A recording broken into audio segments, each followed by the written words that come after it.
Hello YouTube, hello BookTube. It's that time again.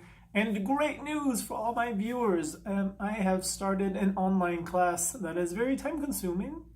So you probably will not get a book review for June or July. Aren't you guys happy? I know that my book videos are rather unpopular.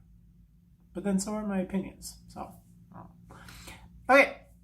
You guys know by now how I do it on my channel. I don't go in order of worst to best. I go in the order that I read the books.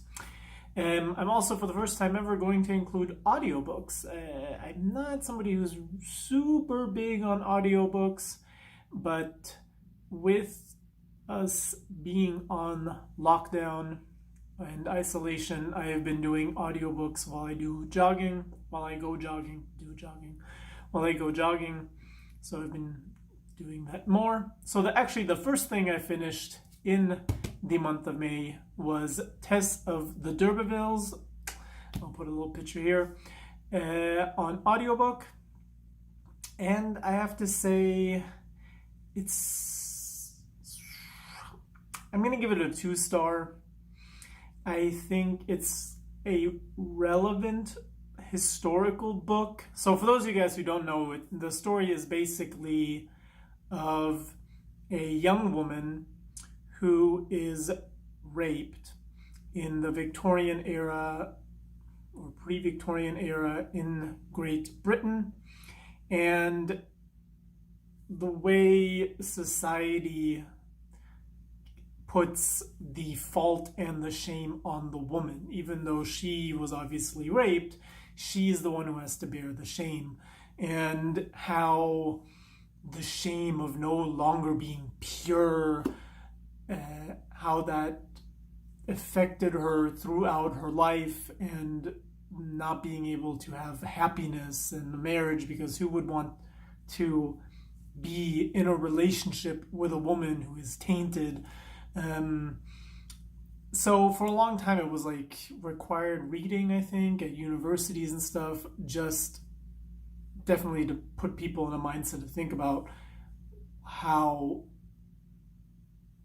strange really our thinking is, and our thinking was, in parts of the world still is, where women have to carry the burden of sexual assault, and because of how much society cares about women's purity and stuff like that. So the concept of the book, I think, is very, very important. I think it's historically definitely a novel that I understand why it's taught and it should be taught. At the same time, is it a good book? Yeah, I think the problem is books, movies, all forms of entertainment, people are becoming more and more OCD. One of the reasons my videos are so unpopular is I always make very long videos and people want everything told to them in within 5 minutes, because otherwise it's like, oh my god, a 20-minute video, I couldn't possibly give that much time to one person talking. So the same thing is true in books. We like our books to be just more fast-paced, more things happening. So this book, I think, would have been a lot better for this day and age if it would have been much more condensed. We kind of, there's a lot that happens in the first fourth of it, because the assault happens relatively at the beginning. And then there's just like this whole huge chunk in the middle where really just nothing is happening except her talking about her shame and reiterating that, because obviously she also believes that it's her fault and that she's a shameful woman, and it's horrible to read, obviously, and it's a sad thing to read, but I feel like, okay, I got it after maybe 2 or 3 chapters.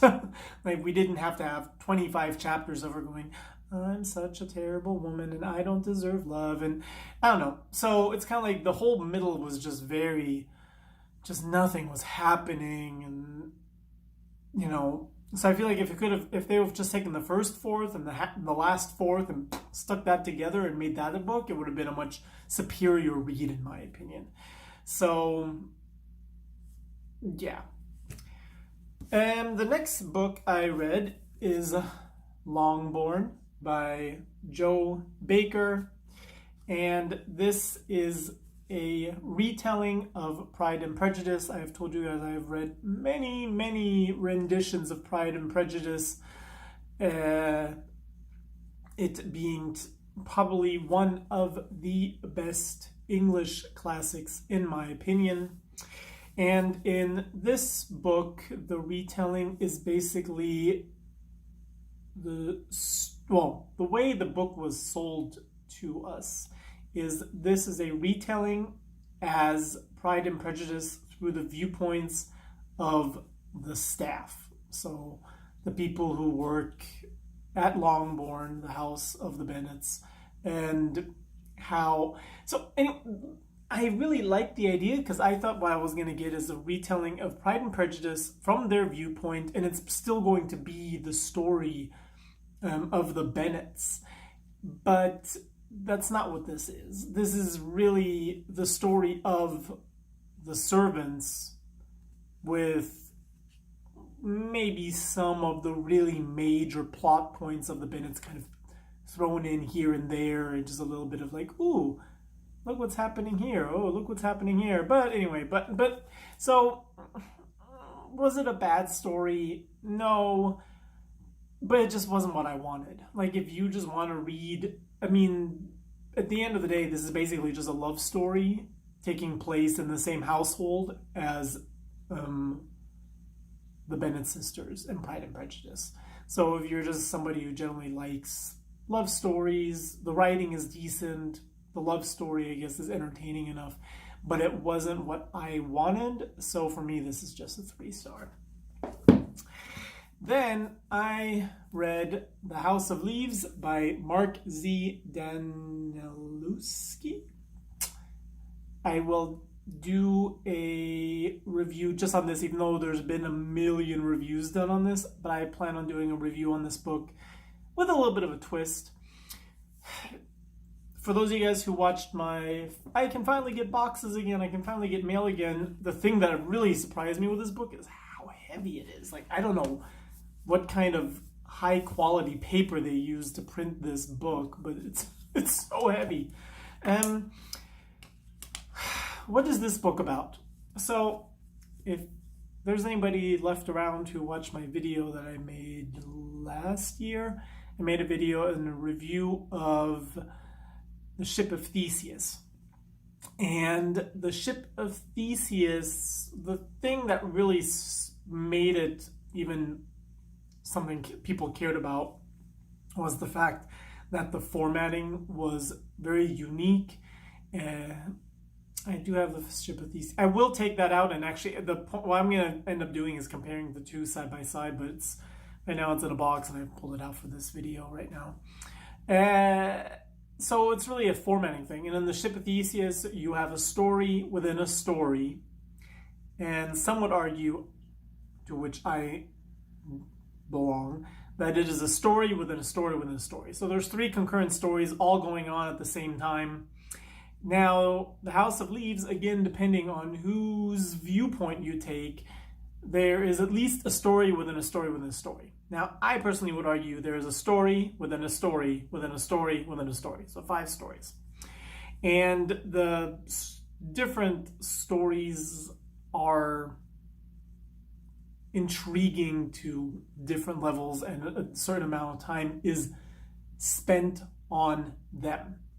So a lot of people, they start this book and they cannot finish it. I have to say I'm kind of surprised that they can't. I read this book in 2 days, and that's really how I recommend people reading it. I think this is a book where you really just have to say, okay, I'm going to take 2 or 3 days out of my life and literally just read for 8 hours straight.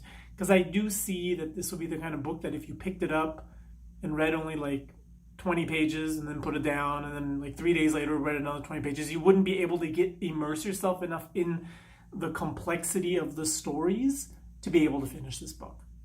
But if you really just like, go for it. I think the stories are interesting enough to where you would want to continue the reading.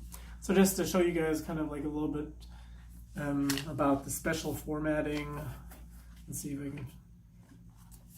So the book, the main seller of this book really is, again, the formatting. So let's see if I can find another one. The really cool pages. Got some different colors and things crossed out. So I don't even know if I can just do a quick review on this. The two main stories are actually three main stories. Can I even bring it down to two main stories? Okay, there's three main stories. The story that everything else is built out of is this book has a review of a movie that somebody wrote down all the things that happened in this movie. The movie, I think, is no longer available, and actually part of why, okay, this is going to get too complicated. The main part of it is somebody wrote the text, what is happening in this movie, and it is a horror movie, okay? Then the person who wrote down everything that happened in the movie, his story, and then the story of the person who finds the memoirs of the person who wrote about the movie. So, I found the plot of the movie, so the number one main plot of the book, really interesting. Really well written. I had no problems reading it. I was really in it. I was like, yeah, what's going on? Oh my God. The actual movie was really fascinating. The person who wrote down what happened in the movie and was giving his opinion on that story was okay-ish. And then the third story about the person who found the notes of the person who wrote about the movie, that story bored me to tears. And anybody you see reviewing this book, I found that that was the general consensus, that they didn't care about this person's story at all. So, main story, the movie. What is that about? There is a house that I would almost call like a poltergeist house. There's random corridors or rooms that appear, and they, come and go, and they change in size, and the family that lives in this house is dealing with the strangeness and the scariness of these things happening. Then the story of the man who transcribed what is happening in the movie, he basically just says, what is the significance of this movie? What is the significance of how they edited the movie? Blah, blah, blah. And then the third story is of the man who found that stuff, and he kind of goes about how he's kind of a drunk and a drug addict, and he sleeps around, and he has a difficult relationship with his mother, but it's like, who cares? What does that have to do with anything else that has to do with the plot? Like, it's just kind of him just constantly complaining about how hard his life is. So, how to rate this book? I personally am going to rate this book like at a 3.5 because I really, really, really enjoyed the main storyline. I like the fact that the formatting is different, even though I have to say, God knows how many trees had to die, considering probably a third of the pages are practically empty. But I think the main storyline was very good. Yeah, and that's all I'm going to say to this now. I'll try to do a dedicated review video of this if you guys are more interested in it. You guys can go there. Okay, the next book I read is called Das Doppelte Lottchen by Erich Kaestner. And this is a German children's book I wanted to read because it was the very first book in German publication that addressed divorce in a public sphere. I think this was in the 1949 or something when this came out. And so it got a lot of pushback and stuff because in the 40s people weren't comfortable yet with a children's book addressing divorce and parents being separate. Having said that, I honestly have to tell you guys, if you ever want to see the difference in the mentality and the culture of people and the world, all you have to do is have to pick up a children's book from a different generation, because the things that were acceptable and the way that children's books were written in the past really tells you how we have changed and our opinions have changed. I've talked about this when I reviewed the line The Witch in the Wardrobe, and I was like, one of the things that in this book, I think for nowadays it would never be acceptable in children's book to write things like, oh, she's just a girl, so she obviously can't do these things, and girls can't climb trees, and girls can't go to war, and all this kind of stuff. Like nowadays, parents would not let their children read a book like that because they were like, say it's misogynistic, and girls can do everything boys can do, all this kind of stuff. And it's very, and there's things in here too where it's kind of like the way girls are portrayed is a little like, I don't know, is that really the way girls are? But the number one thing in this story that, okay, I haven't even said what this story is about. So we are in some camp in the Swiss Alps, and these two girls, who are twins, they stumble upon each other for the first time in their lives at this go-away camp. And one of them is from Germany, and the other one is from Switzerland. Austria. This takes place in Austria, not the Swiss Alps. They're in Austria. And these two girls meet at this camp, and they're like, oh my God, we look exactly alike. And how is that possible? All this kind of stuff. And it turns out that they're twins. And the thing that I feel is the weirdest part about this book is not the fact that it talks about divorce, is this girl lives with a biological mother. This girl lives with a biological father, one in Germany, one in Austria. And the parents just decided at their birth, right when they decided to divorce, the mother was going to take one of the children, and the father was going to take the other child, and they were just never going to tell them that they had a sister. And I was just like, what kind of warped mind of a parent would be like, okay, I'll take one and you take one. Luckily we had twins, and problem solved. To me, that was such a creepy aspect of this book. They were just so like, I don't know, like it was just weird. I was just like, what kind of parent is okay with that kind of situation where it's just like, okay, I'm just gonna take one of the two twins and they'll just never know about each other. And then like the twins find out, and then one of the twins, the one that lives with the father normally, at the end of summer camp goes to live with the mother, and this one goes to live with the father, and they pretend to be each other, and there's just no anger with the twins. They're just like, we totally understand that you would split us up at birth and not pretend it wasn't an issue. Like, it was super weird. Whatever. Like, no. I would not let my daughter or son read that. I'm like, super creepy at 1 star. Okay. Then I read The Bees by Laline Paull. This book has, I would say, average to negative reviews. I knew about that going into this book, but the concept and the plot of the book just seemed so amazing to me that I was like, I need to read this book, besides the fact that this cover is gorgeous.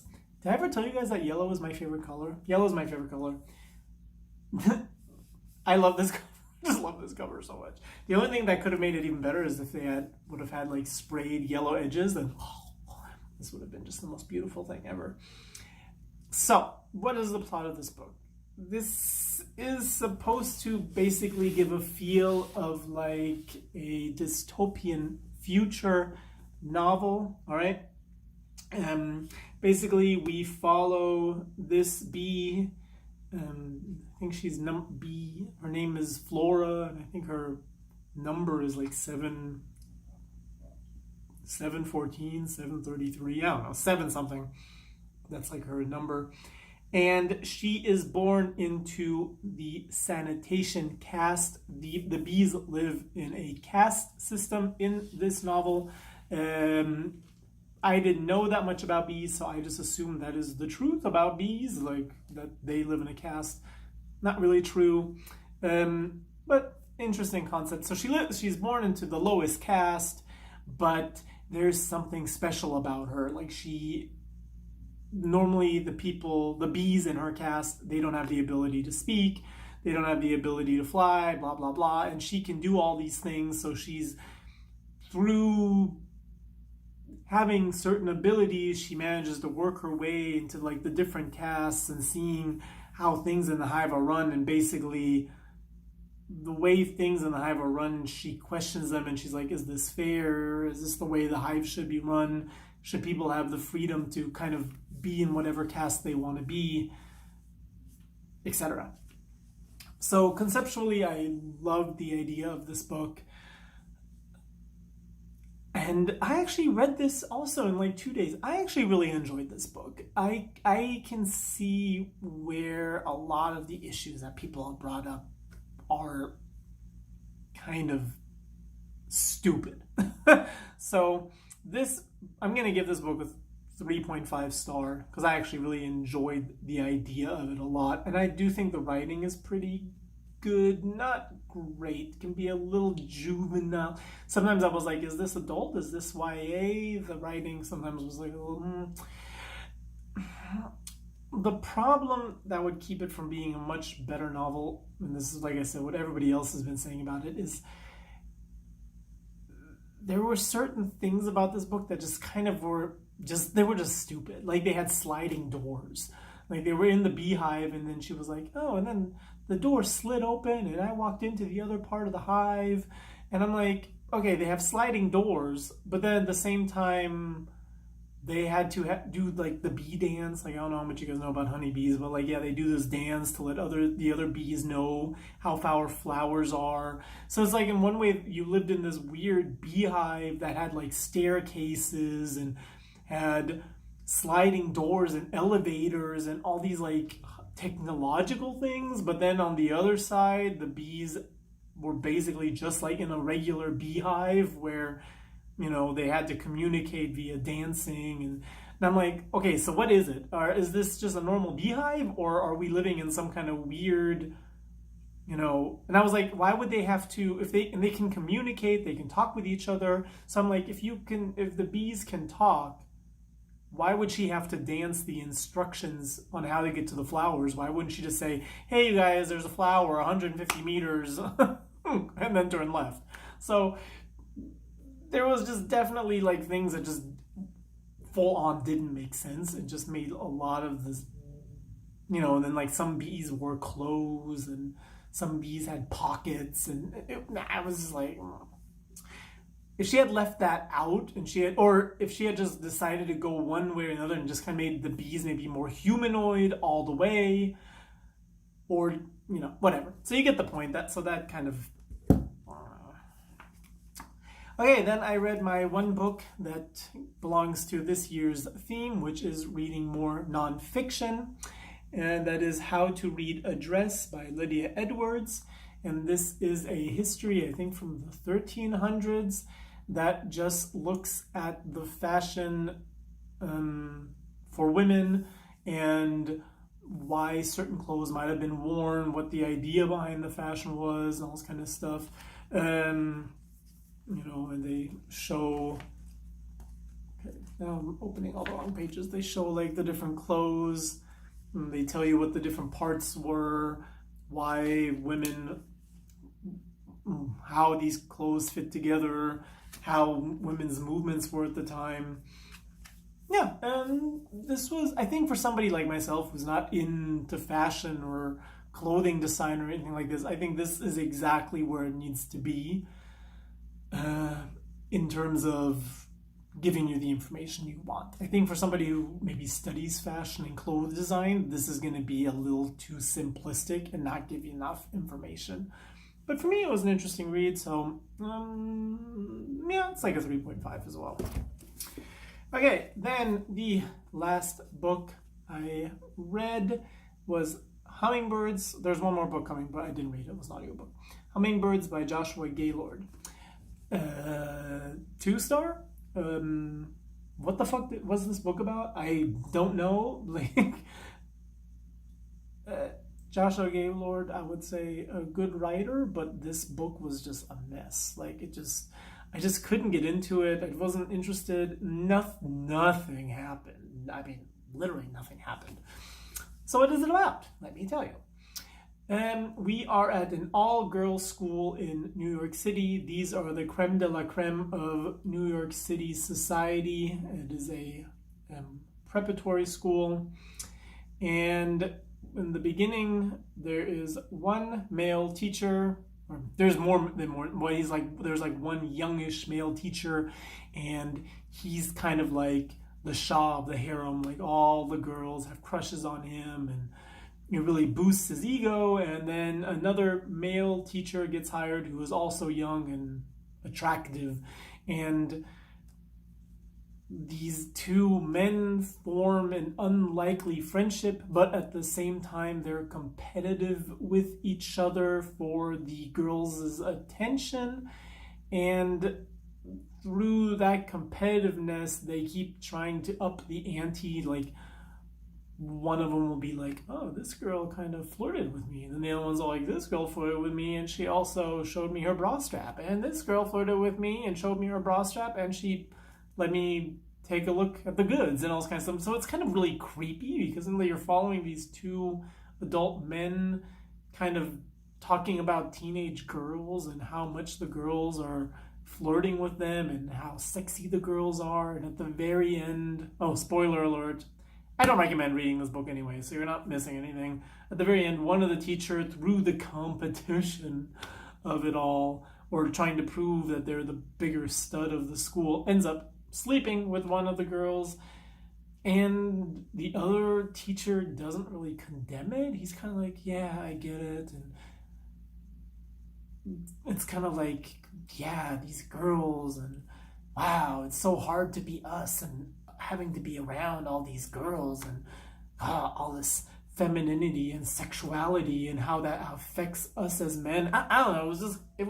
It was very backwards to me. Again, I think this is a book that I could imagine feminists ripping apart and hating.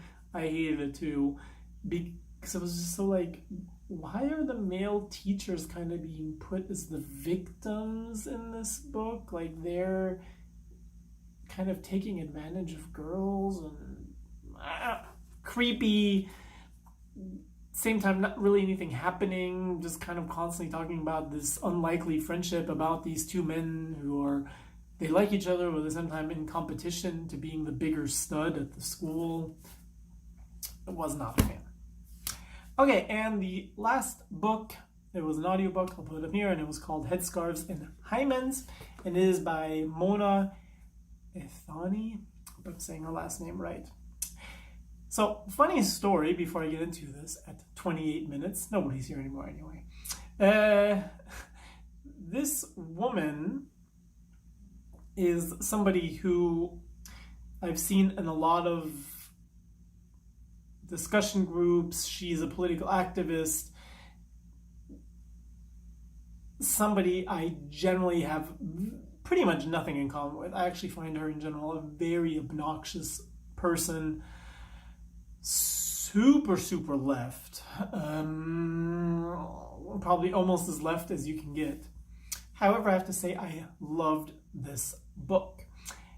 The book is basically just about women's rights and the role of women in the Muslim world. Okay, sorry.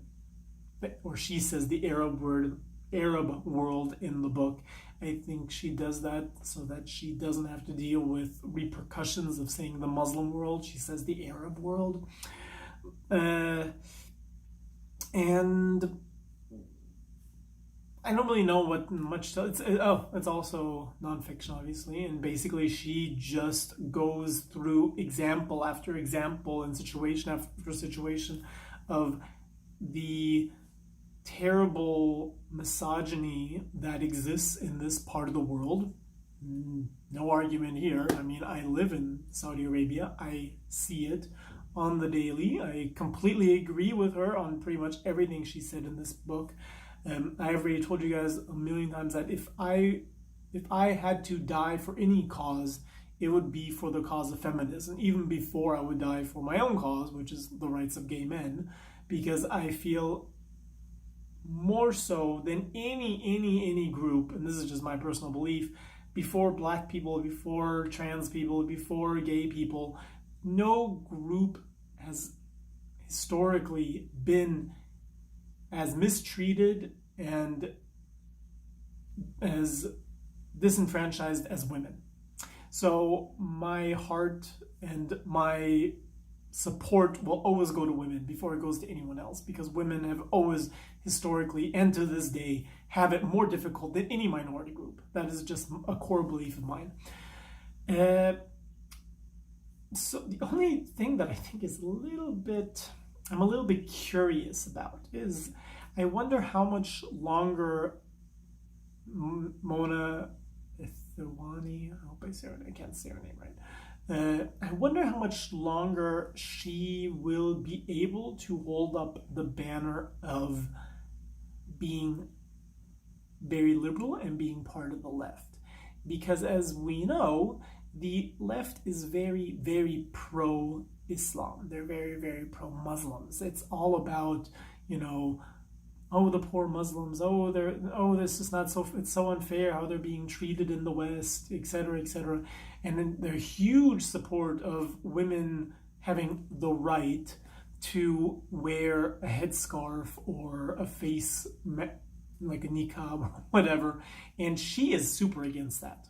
And she's like, no, if I was in power, I would make it illegal for women to wear hijab or niqab. They wouldn't be allowed. You have to show your face. It is anti-feminist to wear these things. I would say I agree to like 80%. Don't want to get into that now. But so I'm wondering how much longer she is going to be able to continue being a friend of the left, because that is something that is very anti-left, to say that the headscarf is not a freedom of choice and that this headscarf is not good for women, that like the left is super like, yeah, women should cover up, which to me, again, is something where I'm like, the left makes no sense to me, because on one hand they're like, yeah, we're super pro women, and then at the same time we're getting like, we're super Islam, and I'm like, whatever. Yeah, so that book, I loved it. I loved her writing style. She's the one who narrated it. I think she did a great job of narrating it. I think her and I would never get along in real life, but I do have to say she has a great knack for writing, and I agree with everything she wrote in that book, and I think it should be part of the curriculum that people in the university should have to read something like this, especially if they're taking any kind of humanities course. So I'm giving that book a 5-star. All right, you made it. Probably no more book reviews till August, and then I'll do like what I read in June, July, and August, which will not be a lot because I'm busy with my course. Hopefully you guys are doing well, and take care. Bye.